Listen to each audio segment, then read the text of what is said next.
Hey YouTube friends, welcome back to the channel. Today I'm talking to you about a topic near and dear to my heart, which is which Thousand Trails membership is right for you. Maybe you've looked at the Thousand Trails website, or maybe you've already talked to a Thousand Trails membership specialist, and you've seen that there's a camping pass, a journey, explore, and an adventure.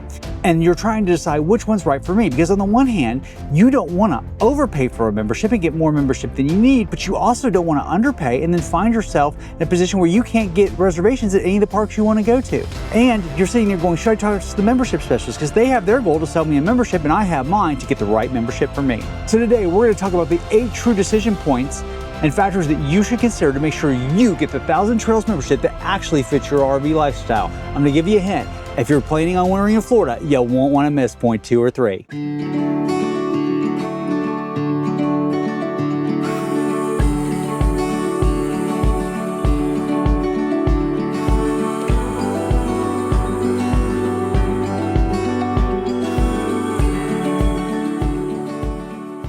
Before we dive in, let's set the stage and do a quick overview of Thousand Trail membership types. I've already done a whole video here that talks about Thousand Trail membership types, and it's about 20-30 minutes long, and it goes through all the new and used options available and all the differences, and it's super dive. I'm not going to do that deep of a dive today, but please watch that video.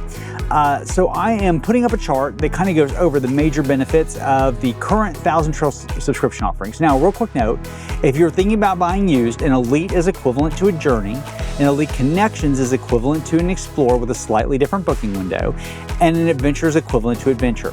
So the first thing you'll notice, and the most important thing for you to notice, is a couple fold. First of all, each has a different booking window. Journey's 120, Explorer's 150, and Adventure's 180. Those are for Thousand Trails parks. For Trails Collection parks, Journey and Explorer both 60 days and Adventure is 90 days. The most important part of an Adventure membership is that you can go Trails Collection to Trails Collection. Only Adventure can go Trails Collection to Trails Collection.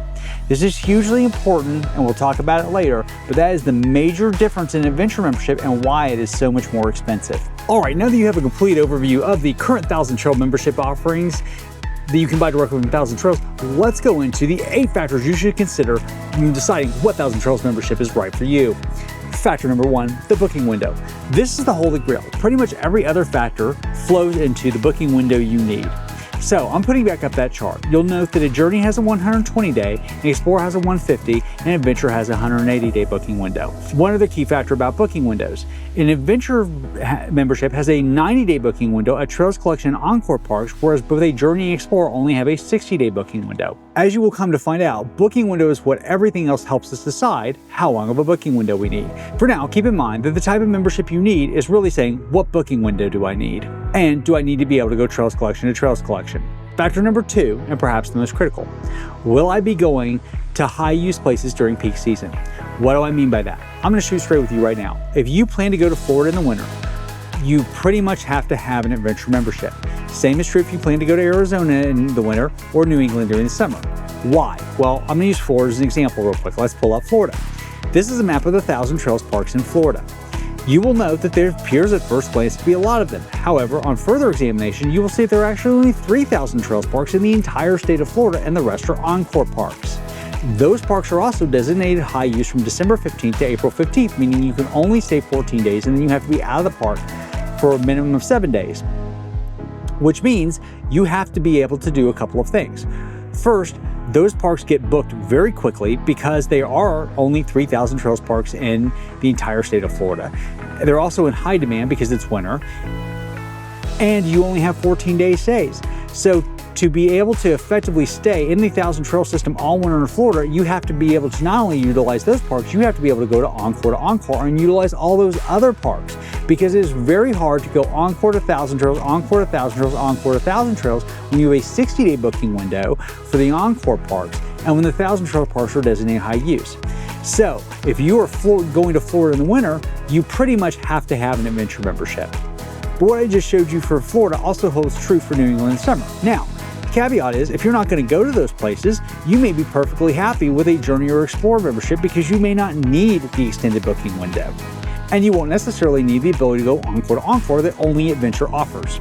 Factor number 3, how many nights a year will you camp?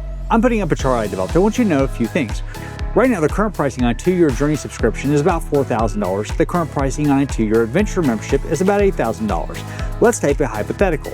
If I plan to camp 100 nights a year, For a Journey membership, that means I'm spending $20 a night to camp. For an Adventure, that means I'm spending $40 a night to camp. If I plan to spend 50 nights a year, then all of a sudden I'm spending 40 with the Journey and 80 with the Adventure. The Adventure sure as heck may not make a lot of sense if I'm spending $80 a night to camp, because that's pretty close to what I can get a nice retail site for and not have a commitment of Adventure membership.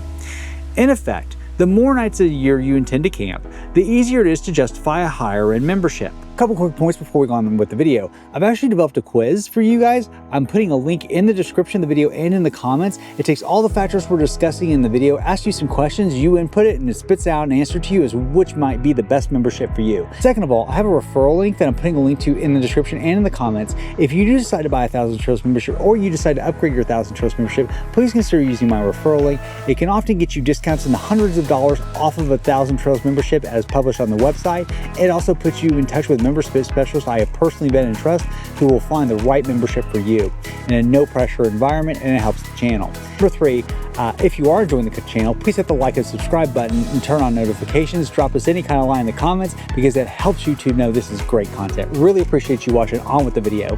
Factor number 4, your typical length of stay. The more frequently you plan to have longer stays, the more you need a higher level of membership. Let me explain. When I first started, I stayed 3 to 5 days. It was very easy for me to get sites, and I didn't even fully utilize my 120-day booking window a lot of times, and it was still fairly easy to get sites. However, if you start planning 14 and 21 days, the system can only look at sites that are available for 14 or 21 days at a time. How many sites do you think are already unbooked for 14 and 21 days at, say, 120 days out versus 180 days out? I can answer this for you. Most sites are still open at 180 days out versus at a 120-day site. At 120 days, many sites are taken, so your length of stay is shorter. Now, if you plan to have shorter stays, then you should absolutely be considering a Journey membership. If you plan to have longer stays and you're going to want those 14 to 21 day stays, then Adventure starts to make more sense, because those sites are taken at the shorter booking window, but they're open with the Adventure membership level. So something to consider is, how often will you stay longer in parks? Factor number 5, how far in advance will you actually plan? Okay, I'm a planner, not everybody is. I don't think you should buy a 180-day booking window unless you're going to actually utilize a 180-day booking window. Let's say you're a van lifer bouncing around this beautiful country of ours, and you plan your life a week in advance, and you just happen to say, is there a 1,000 Trails park in the vicinity where I want to go, and is it available? Well, you're not going to use the 180-day booking window. Why would you pay double to get it? Doesn't make a lot of sense. So you need to question, how much am I actually going to use my booking window? If I'm not going to use that 180 days, if my life is too hectic, if I've got work obligations, or I've got family obligations, and I can't plan my life 180 days in advance no matter what, then probably the Adventure membership is not right for you. The caveat being, again, if you plan to go to Florida, that's when you're pretty much going to have it. Factor number 6, this is a bit of a double-edged sword, and I'll tell you why. I'm showing you my planning spreadsheet. I've got this labeled out for a year. You can see I've got every day planned, I've got the booking windows planned, I've got everything nicely and neatly organized. That is my natural personality. So for me, I fully utilize my new 180-day booking window because I recently upgraded. I'll explain all the reasons why in a future video, but I actually utilize my 180-day booking window. If you are not somebody who's going to utilize that, again, maybe you ought to reconsider, and maybe you're wasting your money. I'm going to posit one more thing to you. If you're not organized, it may actually speak in favor of buying a higher end membership with a longer booking window. And you say, that's crazy, Ty, why? Let me explain. I have a much bigger margin of error for my booking window with my Adventure membership than somebody has with Journey. Because let's say I want a high use campground, 1,000 Trails Hershey. If I have an Adventure membership, I'm booking that 180 days out. But if I miss by 10 days, guess what? It doesn't matter, because Explore hasn't opened up yet, and neither has Journey. So the only people I'm competing against are Adventure. However, if I have a Journey membership and I only have a 120-day booking window, Adventure's already booked, Explorer's already booked, and the folks who are on top of the ball booked Hershey at 12:01 a.m. the day that the Journey booking window opened. So I'm competing against all those folks. So in effect, My margin of error and my ability to be unorganized is actually better with an adventure membership than it is with a journey membership, because the mistake at the journey level is much more costly. So only you can decide which one's right for you and which way that cuts for you. I just wanted to point out it's a bit of a double-edged sword. You make the call which one's right for you. Factor number 7, are you 55 or older? All right, let's take a look at the state of Arizona. When you first look at Arizona, you think, great, it's got 1,000 Trails parks, it's got a lot of Encore parks, so adventure absolutely makes sense. And I would generally tend to agree with you. However, now look at this. These are all the parks that are age restricted to 55 plus. I am not 55. So for me, Arizona is a bit of a crapshoot as to whether adventure makes sense. If Arizona were my primary state, I would say adventure doesn't make sense because I can't utilize most of the parks that Trails Collection Plus gets me anyway. If you are over 55, again, you can start looking at a higher level of membership because the adventure makes more and more sense for you. If you're under 55, the adventure might make sense, for example, for Florida and for other states, but for Arizona, it may not make much sense. So something to consider is look at your geographic area of travel and look at the parks that are available. Factor number 8, cost sensitivity. Here's the deal. If you're a person who wants the bells and whistles no matter what, then absolutely fill out my referral link that I'm going to ask you to fill out in a minute. If you decide to buy or upgrade your membership, we'll get you hooked up within 48 hours and have you with an adventure membership on your way out the door, no problem. However, if you're like me and want to do the calculation and figure out what's best for you, then maybe you should talk to a membership specialist and have them help you break it down. But either way, if you're not cost sensitive at all, then by all means buy the adventure. If you're highly cost sensitive, then the journey starts to make more sense. It's a lot easier to break even when you're paying $2,000 a year for the membership as opposed to $4,000 a year for the membership. Only you can decide what your cost sensitivity level is, because at the end of the day, this is all about balancing costs and benefits and deciding what is right for you. So fellow RVers, after watching the video, which way are you leaning? Are you leaning journey? Are you leaning explore? Are you leaning adventure? Do me a favor, if you do decide to buy a 1,000 Trails membership, please consider using my referral link. It doesn't cost you any money, and usually my referral link will save you hundreds of dollars off the published price on the 1,000 Trails membership site. More importantly, it's going to hook you up with membership specialists I know and trust, who I know will hook you up with the right membership for you. You'll also get access to my personal email, and I will be here to help guide you in the membership that's right for you.